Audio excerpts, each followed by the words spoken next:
যে বিষয় নিয়ে আলোচনা করব, যাদের চুলকানি, এই চুলকানি থেকে মুক্তি পাওয়ার জন্য কি ঔষধ ব্যবহার করবেন? থেকে স্থায়ী সমাধানের জন্য আপনাদের মাঝে কিছু ঔষধের কথা বলবো, যেগুলো খাওয়াতে আপনারা স্থায়ী একটা চুলকানির সমাধান পাবেন। এটা কিন্তু ছোঁয়াচে একটা রোগ, একজনের থেকে আরেকজনের ছড়িয়ে পড়ে। সেজন্য সাবধান থাকবেন। একজনের যদি চুলকানি হয় তাকে একটু আলাদা রুমের ভিতরে বা আলাদা রাখার জন্য, তার সাথে কিন্তু আরেকজনের এটা ছড়িয়ে যেতে পারে। চুলকানি প্রথমে গায়ে ফুসকুড়ি মতন বের হবে এবং সেটা চাপ দিলে রস বের হয় এবং সারে গায়ে সেটা ছড়িয়ে পড়ে। ব্লাড পিউরিফাই করতে হবে, যেমন রক্ত পরিষ্কার করতে হবে। রক্ত পরিষ্কার করার জন্য আপনাকে সাফি সিরাপ এটি খেতে হবে। সাফি সিরাপ খেলে আপনার রক্ত পরিষ্কার হবে, স্কিন সুন্দর হবে। রক্তের ভেতরে কোনো রকম দূষিত ব্যাকটেরিয়া জীবাণু থাকলে সেগুলোকে পরিষ্কার করতে সহায়তা করবে এবং স্কিনগুলো সুন্দর করতে সহায়তা করবে। রক্ত পরিষ্কার করার জন্য শুধু সাফি সিরাপ শুধু রক্ত পরিষ্কার নয়, আরও আনুষঙ্গিকভাবে অন্যান্য কাজ করে থাকে। সেজন্য আপনারা সাফি সিরাপ এটি খেতে পারেন, খুবই চমৎকার একটা প্রোডাক্ট। সাফি সিরাপ এটি খেতে হবে 4 চামচ করে দিনে 3 বার করে খেতে হবে, অথবা 3 চামচ করে দিনে 3 বার করে খাবেন। কন্টিনিউ আপনারা এটা 3 মাস খেয়ে যাবেন, তাহলে ব্লাড পিউরিফাই হয়ে যাবে, রক্ত পরিষ্কার হয়ে যাবে। এটি আপনার প্রথমে রক্তকে পরিষ্কার করে নিলেন।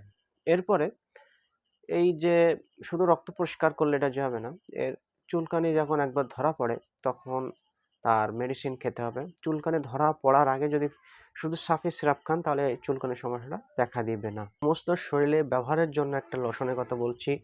এই লোশনটা আপনারা গলার নিচ থেকে শুরু করে সমস্ত শরীরে ব্যবহার করবেন। ব্যবহার করলে কি হবে, শরীরের ভিতরে যেগুলো জীবাণু ব্যাকটেরিয়া রয়েছে, শরীরের উপর থেকে, স্কিনের উপর থেকে সে ব্যাকটেরিয়াগুলো ধ্বংস হবে। যে ফাঙ্গাস ব্যাকটেরিয়াগুলো জমাট বেঁধে আসে, যেগুলো আপনার স্কিনকে ক্ষতি করছে, সেগুলো কি হবে, ধ্বংস হবে। সেই স্কিনের ক্ষতিগ্রস্তকে ভালো করার জন্য যে লোশনটি ব্যবহার করতে হবে, ইউনিক সি লোশন অথবা লোরেক্স প্লাস লোশন অথবা ইলিমেট প্লাস লোশন, বাজারে যেটাই আপনি পান এটা নেবেন, 3টার ভেতরে একটা নেবেন।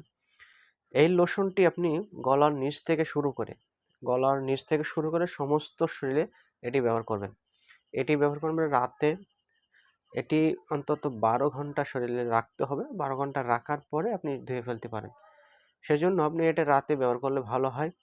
এরপরে এই ঔষধটি ব্যবহার করার আগে আরেকটা কাজ করতে হবে আপনাকে, যে কাজটি আপনার অবশ্যই করা লাগবে। যেমন আপনার যে পোশাকগুলো রয়েছে, সেই পোশাকগুলো আপনি গরম পানি দিয়ে, হুইল পাউডার দিয়ে সুন্দর করে এটা ওয়াশ করে নিতে হবে।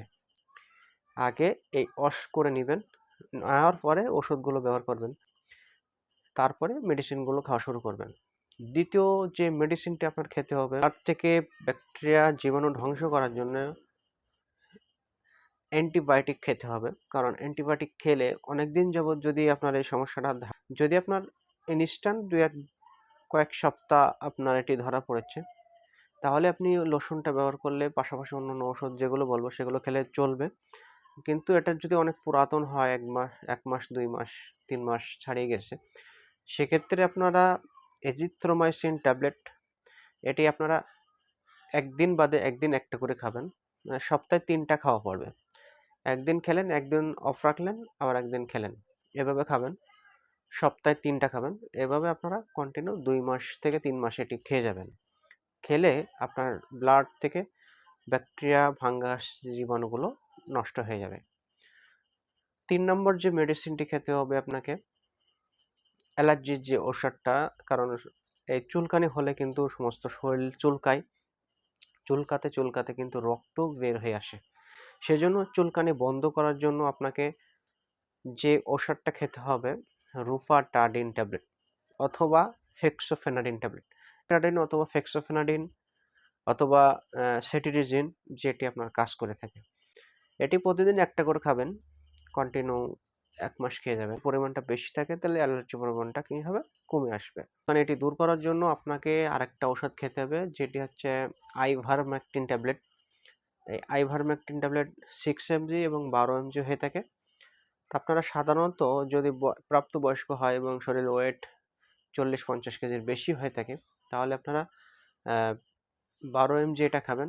এসকাবো 12 পাওয়া যায়, ফার্মেসিতে খোঁজ করলে পাবেন, এসকাবো 12।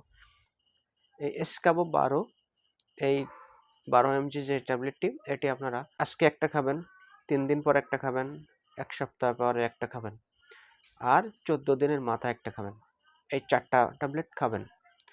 খেলে আপনার উপর থেকে যে ব্যাকটেরিয়া জীবাণু আছে সেগুলো, স্কিনের যে ক্ষতিকর ব্যাকটেরিয়া জীবাণুগুলো আছে, অনেক সময় স্কিনের উপরে কৃমিনাশক হয়ে থাকে, মাথার উকুন সমস্যা যাদের রয়েছে, এগুলো দূর হয়ে যাবে। সাবান, শ্যাম্পু এটা পরিহার করতে হবে। সাবান যদি খুব ব্যবহার করতে চান তাহলে বাজারে যেসব লোকাল সাবান পাওয়া যায় এগুলো ব্যবহার করা যাবে না। সাবান ব্যবহার করতে হলে আপনার কিটোকোনাজল গ্রুপের সাবান ব্যবহার করতে হবে।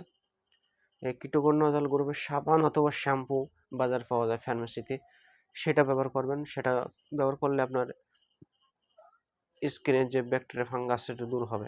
এমনি সাধারণ লোকাল যে সাবান এগুলো ব্যবহার করবেন না। কিটোকোনাজল গ্রুপের যে সাবানটা পাওয়া যায় সেটা ব্যবহার করবেন, অথবা শ্যাম্পু। এটি ব্যবহার করবেন, 3 দিন পর পর ব্যবহার করবেন। হ্যাঁ বন্ধুরা, আশা করি এই ওষুধগুলো ব্যবহার করেন, ইনশাল্লাহ আপনি সুস্থ হয়ে যাবেন, ভালো হয়ে যাবেন। আর যদি এই ওষুধগুলো ব্যবহার করেও যদি আপনি সুস্থ না হতে পারেন তাহলে অবশ্যই চিকিৎসকের পরামর্শ নেবেন। চিকিৎসার পরামর্শ নিলে সবচেয়ে বেটার হবে, সবচেয়ে ভালো হবে। তো বন্ধুরা, ভালো থাকেন, সুস্থ থাকেন। আল্লাহ হাফেজ। আসসালামু আলাইকুম।